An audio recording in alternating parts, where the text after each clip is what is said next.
What's going on, everyone? My name's Ethan and welcome to the Fandom Hub. Today I'm going to be discussing the topic of posthumous albums and referencing various rappers who have passed away over the past few years. As always, in this video I am just speaking my mind, so feel free to disagree. Let me know what you think of these projects in the comments below and make sure to drop a like on the video to support the channel. Anyway, let's jump into it. Recently I listened to Legends Never Die and it inspired me to make this video. This is how I truly believe a posthumous album should be done. This should be the standard for every posthumous project from this point moving forward. All of the songs were finished, the album had a clear theme and vibe, and I feel that it respected the artist's memory. It's said that we are supposed to receive at least one more album from Juice, but I suspect we'll get probably 2 or 3 more. Now I hope these albums will be as respectful as Legends Never Die, but I have no way of knowing. The clips they used for the intro, outro, and a few skits in between made this particular album feel like a perfect send-off for Juice as an artist, and I truly feel it honored his legacy. As much as I want more projects from him, I fear that they won't be as careful in the future as they were on this project. But enough about Juice, let's talk about some other artists. First off, let's discuss Pop Smoke. Recently, Pop Smoke's first posthumous album released titled Shoot for the Stars, Aim for the Moon. This album overall was really good and made me sad that another artist with such potential was taken from us too soon. I feel that this was definitely his best project, and although it has a good number of features, the album itself feels finished and I'm glad it ended up getting released. Another example of a great posthumous project is Mac Miller's Circles. I feel like this project doesn't get talked about enough, but that's probably a topic for another video. It had a distinct vibe, it felt finished, it didn't come across as greedy or a bunch of throwaways on an album. It was truly a beautiful project. It fit the tone of his previous album Swimming, and had a number of songs that I still go back to today. Unfortunately, this is where my list of posthumous albums that were done right ends. Peep was an artist that I really enjoyed, but didn't find his music until he tragically passed in 2017. He was very unique and had a lot of potential. I personally really loved Come Over When You're Sober Part 1, and I was excited to see if he had fully completed Part 2 before he passed. When Part 2 released, I was happy with it.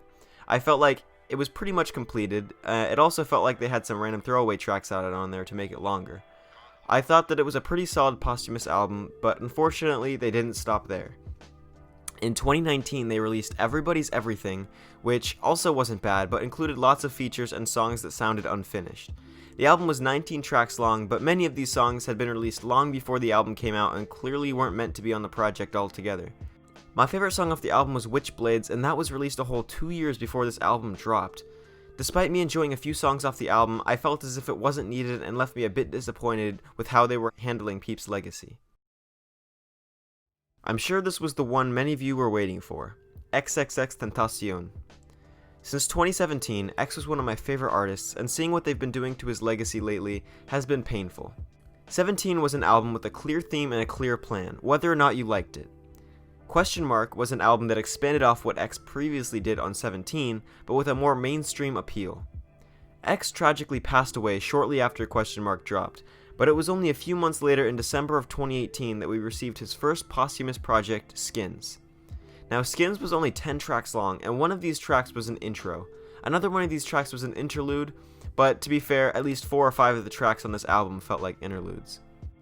Now I really enjoyed Skins, but it honestly felt very unfinished, and I doubt most of these songs would have released on the same project had X been here to see it through.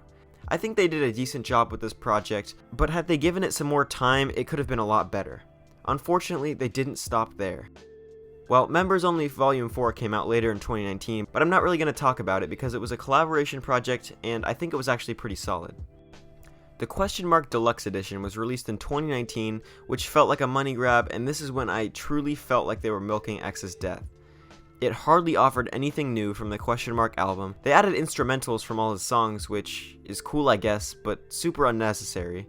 They added all of the songs off Ghetto Christmas Carol EP for some reason, as well as him playing drums, various voice memos, and freestyles.